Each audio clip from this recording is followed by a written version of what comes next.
I still have 3 that are waiting for letters.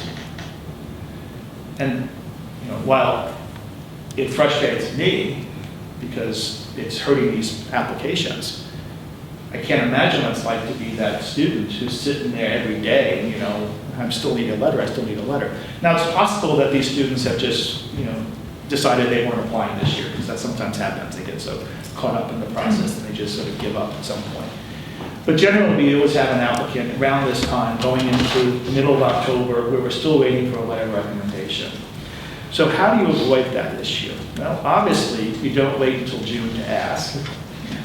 That's one way of avoiding the problem. And the other is to sort of have a plan B in case something does go wrong, so that you don't get caught necessarily.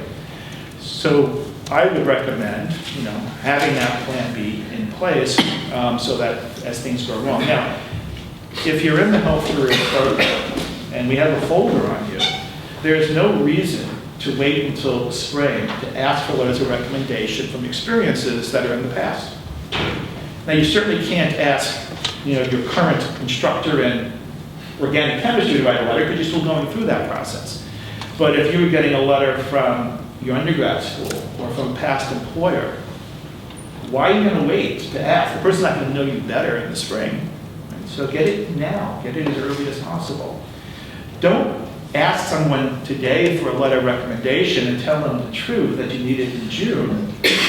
Then they won't write it because it's too far away. It's just not going to happen. If someone asks me for a letter in June, I say, sure.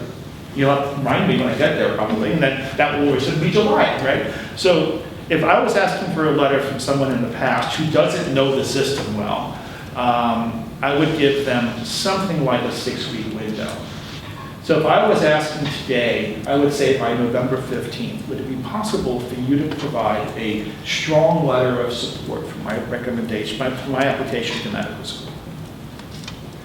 And hopefully they'll say yes. I think I'm comfortable writing you a strong letter of support.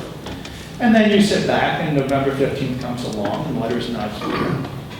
And you wait a couple weeks and you kind of tap and say, I'm really, really sorry to bother you, but you had agreed for November 15th and now it's December 1st. Is it at all possible to get this done before the holidays? Right. So sometimes you kind of have to build the guilt. And I did promise that, and then so if you start chasing it into March, then it's still plenty early, right? But let's say you want to get a letter from Dr. Tucci, and not to say from Dr. Tucci, he has to write a lot of them, and you tell him I need it by November 15th, he's going to go right, because he knows the system, he knows when he needs them, and he's going to require a lot of squeakiness when the time comes to get the letter out of him. I'm not picking on him, I just know that when you have to write that many letters, Dr. Ruffman writes a ton of letters, obviously, as well. Sometimes he can't, it takes a while to get them done. But they also know when they're needed, so it's hard to get it done earlier, too, at the same time. So it's kind of a catch-22 there. But for past experiences, don't wait. The other thing I recommend is that if you don't ask really, really soon, then wait till after the holidays to ask. It's not reasonable to ask as we go into Thanksgiving and Christmas and Hanukkah and New Year's that anyone's going to care about your letter. So wait until sometime in January when it's cold and miserable and they're inside and it's dark, they have nothing to do. Maybe they'd be more interested in writing a letter than anyway. Yeah, what would be the instructions to offer them dating the letter at that point? Just ask them to leave the date off? No, the letter dated now is perfect. It doesn't matter, okay. Yeah. I don't like letters dated more than 2 years old. Okay. But the experiences in the past, right? It's something from the past. Right. The fact that it's, in some senses, I mean, it has no value that it's dated in 2013 and being used in 2014. Yeah. Yeah, that's not an issue at all. We do have a guide, if you're interested, for if someone doesn't know what a letter should be for medical school, that somehow they think it's uniquely different. It's not. It's like any other recommendation letter, but we could certainly, if you ask, we could send you the PDF that you can supply. You should also supply, of course, an addressed stamped envelope. And when the letter is arrived, you should certainly send a thank you note. That's very reasonable. And it is also very nice and kind to actually tell them what happens in the end. Sometimes, because maybe someone else is going to ask them, if they kind of feel like they were part of a journey, they may be more willing to do that again. It's always nice to say, thank you so much, I just want you to know I got into here. And I'm so thankful that your letter helped me do that. So that's another kindness to do as well. So just when you said an address stamped envelope, addressed and stamped to your office? Health Careers Program Okay. is in our office. It Okay. should never be in your hands. Letters should be confidential. You should let them know the letter's confidential, that you waived your right. Now, you don't have to waive your right legally, but medical schools really prefer that you do. Right. They assume, now, here's sometimes what happens, and this is not too surprising, is they will actually send you a copy of the letter to show you, like, look what I wrote about you. Aren't I special? Just, that happens, don't tell me. That's all I But you'll let us know when you get it so we can write a thank you. So you should keep, I mean, we won't Okay.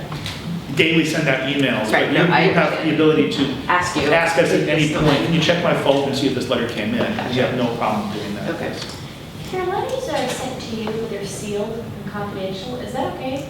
If we bring them to you as opposed to them sending them to your office? They're still sealed? I mean, if they're still sealed and confidential, certainly, that's fine. And you said they have to be within 2 years, or? Ideally, they're within 2 years, yeah. Letters that are dated older than that, you're kind of wondering, like, would the person still feel this way? In a sense, you know, did maybe some new information come along and they would not be writing this anymore? So, again, there's no absolute rule about this, and if 1 of 7 letters is an older, out-of-date letter, is it going to affect your application? You know, probably not, but it would be better not to have that. Yes? Is there a form you sign to release your right to see it, or is it is delivery in the envelope? So for our program, you sign that as part of the sponsorship process. So it's a blanket legal waiver. Individually if you get using an AMCAS letter request form, you get to individually check that off as well. Now, the AMCAS system has sort of connected letters to all of the schools, and it's made this a much easier process. But they have 3 options. They have individual letters, letter packet, or committee letter. And you choose one of them, not all of them, or parts of them. I've had people who've given me 6 individual letter forms. I can't use that. As a program, I can use the letter packet, or I can use the committee letter. Those are the kind I can use. I don't need the individual forms, and if you write out individual forms, then the school's going to be looking for those individual letters, and they're not going to look within the packet or the committee letter for them. So it's only going to mess you up, so don't do that. So letter packet or committee letter. If you're applying on your own, then individual letters, it might be the right approach. Okay. If you're not using us and have pre-med committee back as an undergraduate school, I'll obviously check with them and what their preferences are. But for our purposes, whether we're using dossier service or sponsorship, we'd like the letters come to our office, we collect them, and then we'll send them out on your behalf. Yes? Just a specific question about the recommendation letters. DO versus MD. I know DO schools require a DO, but allopathic schools require an allopathic. Is there any leeway on like getting a DO letter to apply to an MD school? Have you seen that? So there's a little bit of misinformation there, but there's a story as well. So osteopathic medical schools, 2/3 of them require that one of the letters is from an osteopath. The other third would really like to see that as well, because they're interested in whether or not you've made any effort to find out what they're about. And that's what the letter serves to do.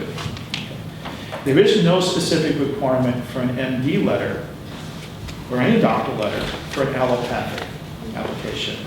But clearly, having a letter from an MD that says you belong in this group has a value. But you certainly a DO letter can certainly be used in that same thing because it is medicine, right? It still is medicine, and I don't think that it would hurt your application, but I think that an MD letter in an allopathic application, based on what that letter is about, so it's not somebody that you shadow for 4 hours, right?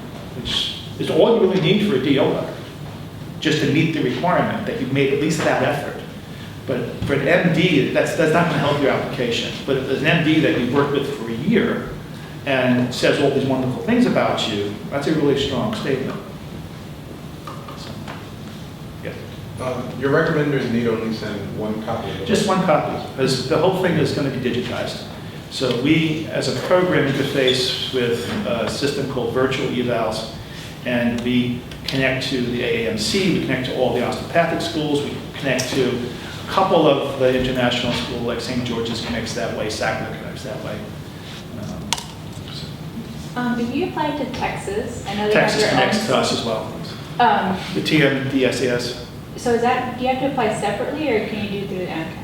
No, it's not AMCAS. So No, it's- Texas has its own, System, okay. Texas has its own way about everything, right? It really has a separate country, and they have TNDSAS, and there's a separate application for that which you would fill out, and then there's an ID number that you would inform our office of, so we can connect the letters to that application. But we can redo the sponsorship through you. Yeah, the sponsorship connects to the Texas and the AMC separately, but it's the same.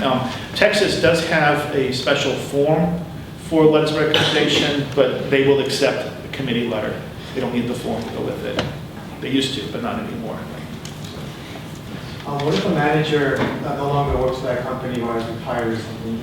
Would that letter from that person still be? I think that's certainly one of the reasons you don't wait too long to ask for letters, because sometimes people disappear, and unfortunately, sometimes they die. And that might have been a very important letter. Sometimes, you have to kind of look at this as, am I coming to medicine because I failed at everything else? Or am I coming to medicine because I've been a fabulous success and I think medicine is a better fit, right? And so we should always want our letters as part of the journey that we hated to see this person go, but we can see that he'd be more